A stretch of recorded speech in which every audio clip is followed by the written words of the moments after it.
I'm Zaki from Team Velocity. Our team is based in RGS Newcastle, located in the north of England. Today I'm going to show you where we design, develop and test our cars.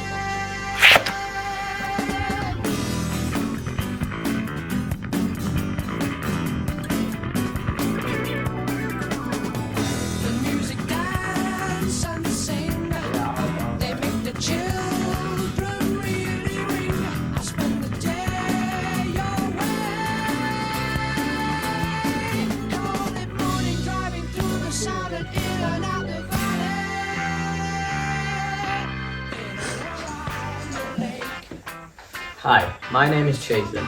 My role in the Velocity team is the design and manufacture of our car chassis.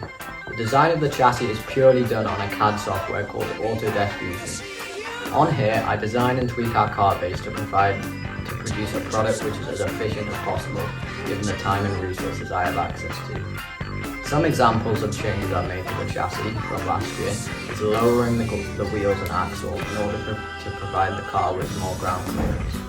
I have also adapted the motor to take up a sidewinder design, which proves to save space and is easier to make. This is the first iteration of the pickup bracket that we did.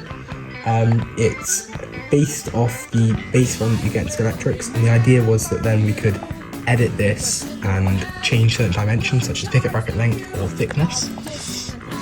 As you can see on this first one though, we made the mistake of not adding a hole at the bottom for the screw to go into, which keeps it in place in the car. Other than that, it's mostly alright, although there are some problems as well, such as the fact that this here, it's got no lip, so when you have the connective part, the brushes, circulating the brush to go in, they will just come out, there's nothing stopping them, and then it will just dislocate and the circuit will break. So to stop that, we did a different pickup bracket design.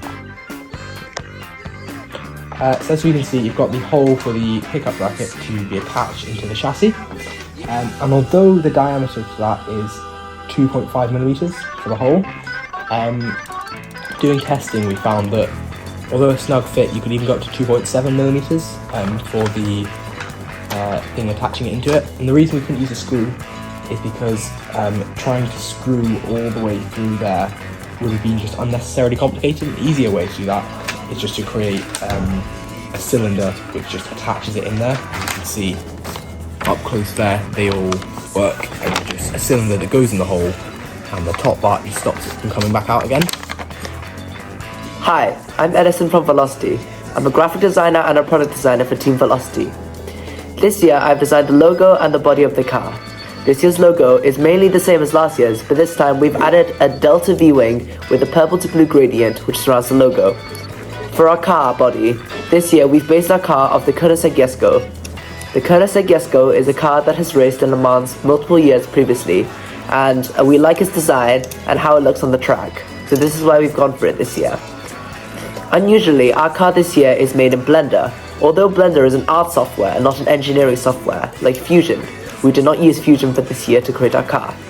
Blender, although it's not an engineering software, does provide accurate and good-looking models and lots of features to complement our 3D modeling skills, which makes it the optimum pick when you're trying to make a realistic-looking RGS Newcastle model. This is the reason we chose Blender. However, our 3D printer, the Perusa Slicer, does not natively export in Blender, which means we found it difficult to export our models on Blender onto the Perusa Mini Slicer to be 3D printed. This was easily solved, however, by converting our file types to FBX so it can be printed on the 3D printer. The manufacture of the chassis is done with a combination of different processes. The main chassis is produced using a 3D printer, which is a way of turning a Fusion file into a physical model. Smaller parts used in the production are cut using a laser cutter. The electrical components of the car attach using a solder and a solder iron, which makes connections without breaking the circuit. In and around the lake, mountains come out of the sky.